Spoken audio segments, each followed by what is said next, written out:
y prime is equal to e raised to 2x minus y. So what type of DE is this one? You can write first the y prime in terms of Leibniz notation. So y prime is the same as dy over dx, right? Equal to e raised to 2x minus y. So this is actually a separable DE. But you just rewrite e raised to 2x minus y as applying the multiplication law of exponent. We can have e raised to 2x minus y as e raised to 2x times e raised to negative y. So if we have separable DE, we can have m of x dx plus p of y dy is equal to 0. Right? So we separate first the dy and the dx. So I'll eliminate the dx here in the denominator. I can multiply both sides by dx. So if you multiply both sides by dx, on the left side, we will cancel out the dx. We just have dy and equal. On the right side, you multiply dx. So we have e to the 2x times e to the negative y dx. Now the goal is to have the dx multiplied only by function of x and to have dy multiplied only by function of y. So dy, there's no problem here because there's no variable x that we need to get rid. It's just multiplied by 1, right? But for e to the 2x times e to the negative y dx, we need to get rid of the function of x. So e to the 2x is fine because it's function of x. But e to the negative y, we need to eliminate that since it is a function of y. So what we can do is we can multiply both sides by 1 over e to the negative y. So therefore, we will have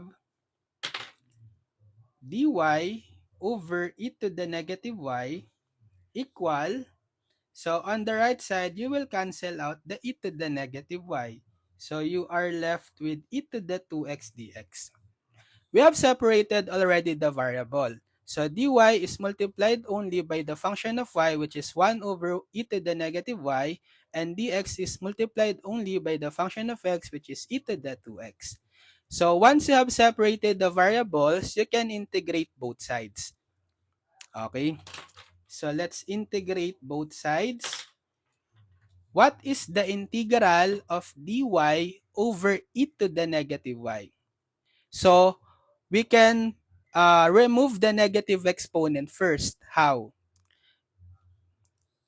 Integral of dy over e to the negative y, that's the same as 1 over e to the y, right? Therefore, you will get the reciprocal of 1 over e to the y. It will go up the numerator. So we will have integral of e to the y dy. And what is the integral of e to the y dy? Same, e to the y, right?